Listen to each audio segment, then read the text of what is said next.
अस्सलाम वालेकुम मैं ਤੁਹਾਡਾ ਆਪਣਾ ਯਾਹਿਆ ਮੋਹਸਿਨ ਸਾਡੇ ਨਾਲ ਸਾਡੇ ਛੋਟੇ ਭਾਈ ਮੌਜੂਦ ਨੇ ਕੈਸਰ ਪੱਟੀ ਮੀਆਂ ਚੰਨੂ ਜਿਹੜੇ 12815 ਐਲ ਤੋਂ ਨੇ ਅੱਜ ਸਾਡੇ ਨਾਲ ਮੌਜੂਦ ਨੇ ਇਸ ਟਾਈਮ ਅਸੀਂ ਲਾਹੌਰ ਬੈਠੇ ਹਾਂ ਇਹ ਆਪਣੇ ਪਿੰਡ ਤੋਂ ਆਪਣੇ ਸ਼ਹਿਰ ਤੋਂ ਬਹੁਤ ਦੂਰ ਨੇ ਅੱਜ ਅਸੀਂ ਇਹਨਾਂ ਕੋਲੋਂ ਜਾਣਦੇ ਹਾਂ ਕਿ ਇਹ ਆਪਣੇ ਪਿੰਡ ਨੂੰ ਕਿੰਨਾ ਕੁ ਮਿਸ ਕਰ ਰਹੇ ਆ अस्सलाम वालेकुम वालेकुम अस्सलाम।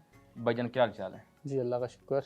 भाईजान आपको लाहौर में आए हुए कितने साल हो गए मुझे 2-2.5 साल हो गए लाहौर में। तो आप अपने गाँव मिस नहीं करते बहुत मिस करते हैं अपना गांव जाने को, बहुत दिल करता है लेकिन कुछ मजबूरियां बंदे को अपनों से दूर कर देती हैं। नहीं तो ऐसी क्या मजबूरी है जो बंदा अपना गांव अपना शहर छोड़ के दूर बैठे हैं गांव का वो माहौल गांव की वो सादगी वो हर चीज़ छोड़ के आप लाहौर में बैठे हैं ऐसी आपको क्या मजबूरी है देखो जी ਕੰਮਕਾਰ ਵੀ ਜ਼ਿੰਦਗੀ 'ਚ ਬਹੁਤ ਜ਼ਰੂਰੀ ਨੇ, ਇਸ ਕਰਕੇ ਆਪਣੇ ਨੂੰ ਛੱਡਣਾ ਵੀ ਪੈਂਦਾ ਜ਼ਾਹਰੀ ਗੱਲ ਹੈ ਜੀ ਬਾਹਰ ਰਹਿਣਾ ਪੈਂਦਾ। ਜ਼ਾਹਰੀ ਗੱਲ ਬਹੁਤ ਜ਼ਿਆਦਾ ਪਿੰਡ ਨੂੰ ਮਿਸ ਕਰੀਦਾ ਇੱਥੇ ਰਹਿ ਕੇ, ਲੇਕਿਨ ਜਾ ਵੀ ਨਹੀਂ ਸਕਦੇ। ਜਾਈਦਾ ਅੱਗੇ ਪਿੱਛੇ ਜਾਈਦਾ, ਕਦੀ ਕਦੀ ਜਾਈਦਾ, ਆਪਣੇ ਪਿੰਡ ਵੀ ਵੇਖ ਕੇ ਆਈਦਾ, ਲੇਕਿਨ ਉਹ ਜਿਹੜੀ ਜ਼ਿੰਦਗੀ ਪਿੰਡ ਦੀ ਹੈ ਨਾ ਉਹ ਜ਼ਿੰਦਗੀ ਤੁਹਾਨੂੰ ਇੱਥੇ ਨਹੀਂ ਮਿਲੇਗੀ।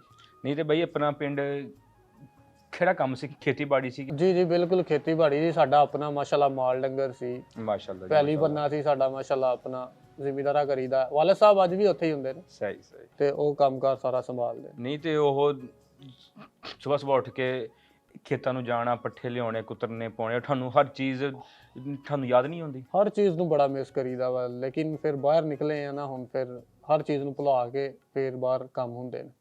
ਨਹੀਂ ਤੇ ਜੇ ਤੁਹਾਨੂੰ ਅੱਜ ਮੌਕਾ ਮਿਲੇ ਕਿ ਤੁਸੀਂ ਜਾਓ ਪਿੰਡ ਹਰ ਚੀਜ਼ ਛੱਡ ਕੇ ਤੁਹਾਨੂੰ ਉੱਥੇ ਹਰ ਚੀਜ਼ ਦੀ ਸਹੂਲਤ ਮਿਲੇਗੀ ਕਿ ਕੀ ਤੁਸੀਂ ਆਪਣੇ ਪਿੰਡ ਵਾਪਸ ਜਾਓਗੇ ਦੇਖੋ ਖੁਆਇਸ਼ ਤੇ ਹਰ ਕਿਸੇ ਨੂੰ ਹੁੰਦੀ ਹੈ ਕਿ ਉਹ ਆਪਣਿਆਂ ਦੇ ਵਿੱਚ ਰਹੇ, ਆਪਣੇ ਮਾਹੌਲ ਦੇ ਵਿੱਚ ਬਰਕਰਾਰ ਰਹੇ, ਲੇਕਿਨ ਪਹਿਲੇ ਵਾਲੀ ਗੱਲ ਤਰ੍ਹਾਂ ਕਿ ਮਜਬੂਰੀਆਂ ਇਨਸਾਨ ਕੋਲੋਂ ਬਹੁਤ ਸਾਡੇ ਓਵਰਸੀਜ਼ ਪਾਕਿਸਤਾਨੀ ਵੀ ਤਾਂ ਬਾਹਰ ਬੈਠੇ ਨੇ ਨਾ ਜਿਹੜੇ ਆਪਣੇ ਪਿੰਡ ਜਿਹੜੇ ਜ਼ਿਆਦਾਤਰ ਪਿੰਡਾਂ ਥਾਵਾਂ ਤੋਂ ਹੀ ਹੈ ਜੀ ਉਹ ਬਹੁਤ ਜ਼ਿਆਦਾ ਮਿਸ ਕਰਦੇ ਨੇ। ਤੁਸੀਂ ਲੋਕ ਅਗਰ ਉਹਨਾਂ ਨੂੰ ਪੁੱਛੋ ਨਾ ਉਹ ਕਿੰਨਾ, ਅਸੀਂ ਤੇ ਇੱਥੇ ਥੋੜੀ ਦੂਰ ਬੈਠੇ ਨੇ ਆਪਣੇ ਪਿੰਡ ਤੋਂ ਕੁਝ 6-7 ਘੰਟੇ ਦੇ ਫਾਸਲੇ ਤੇ ਬੈਠੇ ਸਹੀ ਗੱਲ ਹੈ ਜੀ। ਅਸੀਂ ਜਾ ਸਕਨੇ ਆ ਸਕਨੇ ਆ, ਲੇਕਿਨ ਜਿਹੜੇ ਪਾਕਿਸਤਾਨੀ ਭਰਾ ਸਾਡੇ ਬਾਹਰ ਬੈਠੇ ਨੇ ਉਹਨਾਂ ਕੋਲੋਂ ਕਦੀ ਪੁੱਛ ਕੇ ਦੇਖੋ ਕਿੰਨਾ ਮਿਸ ਕਰਦੇ ਨੇ ਆਪਣੇ ਪਿੰਡਾਂ ਥਾਵਾਂ ਦੇ, ਆਪਣੇ ਘਰ ਦੇ ਮਾਮਲਾਤ ਨੂੰ, ਆਪਣੇ ਪੈਲੀ ਬੰਨੇ ਨੂੰ, ਮਾਲ ਡੰਗਰ ਨੂੰ, ਸਭ ਹਰ ਚੀਜ਼ ਨੂੰ ਬੜਾ ਮਿਸ ਕਰਕੇ ਉੱਥੇ ਹਰ ਮਜਬੂਰੀ ਤੌਰ ਤੇ ਬੈਠੇ ਹੋਏ ਨੇ।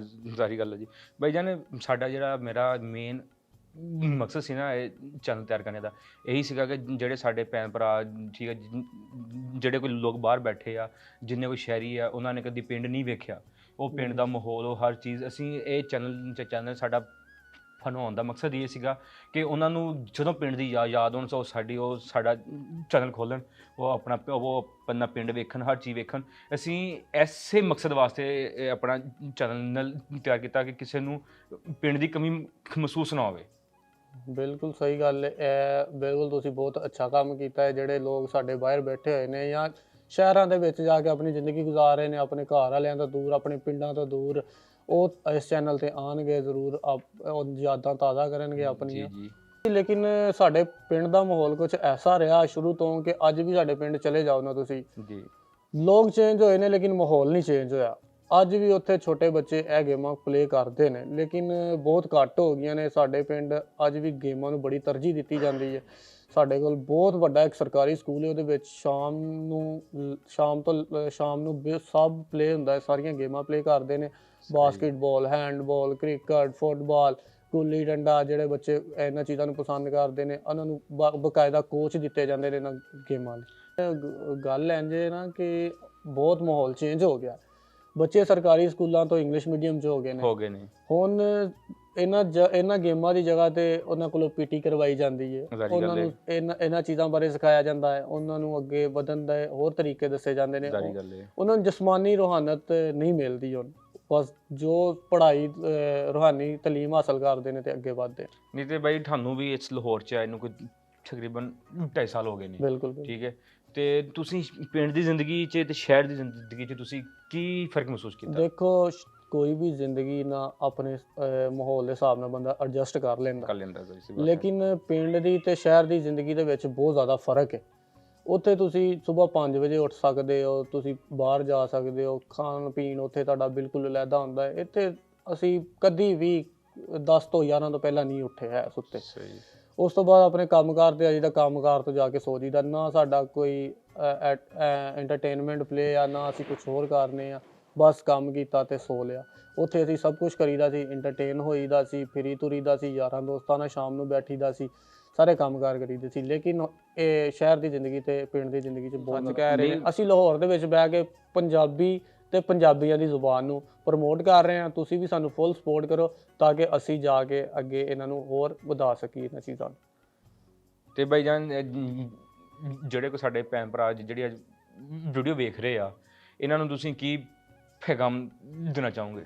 ਜੀ ਮੇਰਾ ਇਹਨਾਂ ਭੈਣ ਭਰਾਵਾਂ ਨੂੰ ਇਹ ਪੈਗਾਮ ਹੈ ਕਿ ਜਿੱਥੇ ਵੀ ਹੋਣ, ਜਿਹੜੇ ਮੁਲਕ ਮਰਜ਼ੀ ਬੈਠੇ ਹੋਣ, ਜਿਹੜੇ ਸ਼ਹਿਰ ਮਰਜ਼ੀ ਬੈਠੇ ਹੋਣ, ਆਪਣੇ ਕਲਚਰ ਨੂੰ ਕਦੇ ਨਾ ਭੁੱਲੋ, ਆਪਣੀ ਜ਼ੁਬਾਨ ਨੂੰ ਕਦੇ ਨਾ ਭੁੱਲੋ, ਆਪਣੇ ਪਿੰਡ ਥਾਂ ਨੂੰ ਹਮੇਸ਼ਾ ਯਾਦ ਰੱਖੋ, ਆਪਣੇ ਬਜ਼ੁਰਗਾਂ ਦੀਆਂ ਨਸੀਹਤਾਂ ਨੂੰ ਹਮੇਸ਼ਾ ਯਾਦ ਰੱਖੋ। ਅੱਗੇ ਵਧੋ ਲੇਕਿਨ ਪਿੱਛੋਂ ਵੇਖ ਕੇ, ਆਪਣੇ ਆਪ ਨੂੰ, ਆਪਣਾ ਪਿੰਡ, ਆਪਣਾ ਹਰ ਚੀਜ਼ ਵੇਖ ਵਿਖਾ ਕੇ ਫਿਰ ਅੱਗੇ ਵਧਦੇ ਜਾਓ। ਲੇਕਿਨ ਆਪਣੇ ਕਲਚਰ ਨੂੰ ਕਦੀ ਨਾ ਭੁੱਲੋ।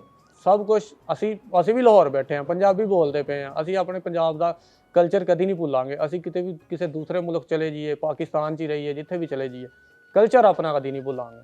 ਇਹ ਸੀਗੇ ਜੀ ਸਾਡੇ ਅੱਜ ਦੇ ਮਹਿਮਾਨ, ਸਾਡੇ ਛੋਟੇ ਭਰਾ।